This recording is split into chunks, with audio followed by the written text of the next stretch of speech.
File ஏதோ தேடிட்டு இருக்காங்க. அப்போ கரெக்டாக பாட்டி என்ன பண்ணுறாங்க, காவேரியோட வயிற்ற பிடிச்சி அப்படி இழுக்கிறாங்க. அதை பார்த்து காவேரி அதிர்ச்சி, பாட்டி நீங்கள் என்ன பண்ணுற அப்படின்னோடனே, என்னடி இது உன் வயிறு இவ்வளோ பெருசாக இருக்குது, புள்ளத்தாச்சி பொண்ணு மாதிரி இருக்க, இங்கே பாருங்கடி, இவ வயிறு தான் பெருசாக இருக்குது, எனக்கு என்னமோ இவ தான் புள்ளத்தாச்சின்னு தோணுதுடி அப்படின்னோடனே அதிர்ச்சி அடைகிறான் காவேரி. பாட்டி நீ என்ன சொல்லிட்டு இருக்க அப்படின்னோடனே, தொப்பை விழுந்துச்சா காவேரி, நீ முன்ன மாதிரி இல்லைல்ல, வீட்டிலே இருந்து சாப்பிட்டுட்டே இருக்க, அதான் தொப்பை விழுந்துச்சு அப்படின்னு சொல்லிட்டு இருக்காங்க எல்லாருமே. அதை கேட்டுட்டு ஆமாம்மா, நான் கொஞ்சம் வெளி ஃபுட்லாம் சாப்பிட்றேன்ல, அதனால தான் தொப்பை விழுந்துச்சு. ஆமாடி, இப்போல்லாம் எங்கள் வீட்டில் சாப்பிட்ற வெளியே தான் அதிகமாக சாப்பிட்றேன், அதான் இந்த மாதிரி இருக்குது உனக்கு, முதல்ல வெளியே சாப்பிட்ற நிறுத்திட்டு வீட்டில் சாப்பிட பாரு அப்படின்னு சொல்லிட்டு அவங்க அம்மா சொல்லிட்டு இருக்காங்க. அப்பாடா நல்ல காலம் தப்பிச்சு அந்த பாட்டி இருக்குது, சரியான ஆளாக இருக்குது, கரெக்டாக கண்டுபிடிச்சிச்சு அப்படின்னு சொல்லிட்டு யோசிக்கிறாங்க காவேரி. இங்கே என்ன பண்ணுறாங்க, யமுனா செம்மையாக சண்டை போடுறாங்க நிவின் கிட்ட.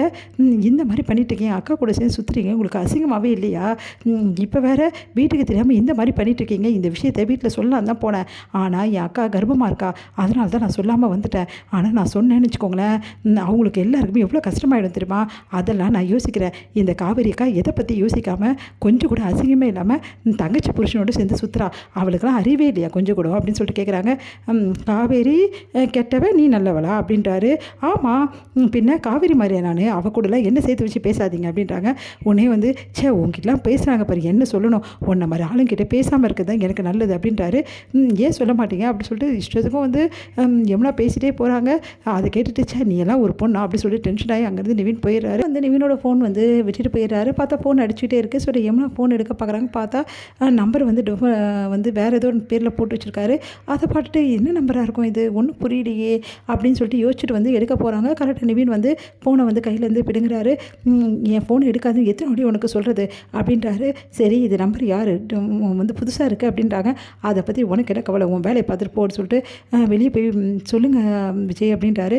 உடனே விஜய் இல்லை ரொம்ப நேரமாக ஃபோன் போயிட்டு இருந்தது, இல்லை விஜய் வெளியே இருந்தேன் சொல்லுங்கள் விஜய் அப்படின்னோடனே, இல்லை ஏதாவது உங்களுக்கு கிடைச்சதா இன்ஃபர்மேஷன் ஏதாவது அப்படின்னு சொல்லிட்டு பற்றி பேசிகிட்டு இருக்காங்க ரெண்டு பேருமே. இல்லை எனக்கு எதுவும் கிடைக்கல, சீக்கிரமாகவே பசுபதியை பிடிச்சலாம், கவலைப்படாதீங்க பேசிகிட்டு இருக்காங்க.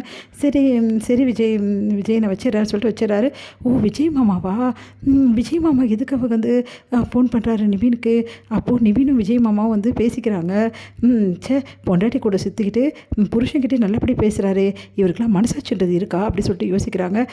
இந்த விஷயத்தை விஜய் மாமா கிட்ட சொல்கிறது தான் நல்லது, அவர் தான் இவங்களை அதட்டி சரி பண்ணுவார் அப்படின்னு சொல்லிட்டு யோசிச்சுட்டு விஜய் மாமா தப்பாக தப்பாக எடுத்துன்னு போகிறாரு, காவேரி அக்கா பற்றி சொல்கிறது தான் நல்லது அப்படின்னு சொல்லிட்டு அமைதியாக இருக்காங்க.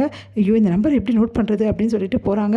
போயிட்டு நிவின் உள்ளே போகிற டைமில் கரெக்டாக நம்பர் எடுத்து நோட் பண்ணி வச்சிடறாங்க.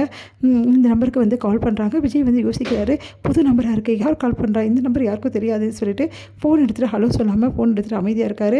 உடனே யாராக இருப்பா அப்படின்னு, மாமா நான் யமுனா பேசுகிறேன் அப்படின்னோடனே, யமுனா நீயா, யாரும் நினச்சேன் அதான் பேசுகிற அப்படின்னோடனே, மாமா இங்கே நடக்கிறதுலாம் கொஞ்சம் கூட சரியில்லை, உங்ககிட்ட சொல்லணும் தான் நான் கால் பண்ணேன் அப்படின்றாரு. என்ன விஷயம் அப்படின்னோடனே, பண்ணுறது கொஞ்சம் கூட சரியில்லை மாமா, என் வாழ்க்கையை ரொம்ப பாழாக்கிற மாதிரி பண்ணிகிட்ருக்கா அப்படின்னோடனே அதிர்ச்சி அடைகிறாரு விஜய். நீ என்ன சொல்கிற யமுனா அப்படின்னா, நடந்த விஷயத்துக்கு எல்லாத்தையுமே விஜய் கிட்ட யமுனா சொல்கிறாங்க. நீங்களே சொல்லுங்கள் மாமா, நான் என்ன பண்ணுறது எனக்கே புரியல, அக்கா உங்கள் மேலே தான் அனுபவிச்சிருக்கான்னு நினச்சிட்ருக்கேன், சாரி மாமா உங்களுக்கு அக்கா துரோகம் பண்ணுறா அப்படின்னு அதிர்ச்சி அடைகிறாரு. உடனே இங்கே பாரு யமுனா, நீ ரொம்ப தப்பாக நினச்சிட்ருக்க, காவேரி பற்றி எனக்கு நல்லா தெரியும், நிவினை பற்றி எனக்கு நல்லா தெரியும், இந்த மாதிரி ஒன்று வாட்டி பேசி நீ ஃபோன் பண்ணாதுன்னு சொல்லிட்டு ஃபோனை வைக்கிறாரு. அதிர்ச்சி அடைகிறாங்க யமுனா.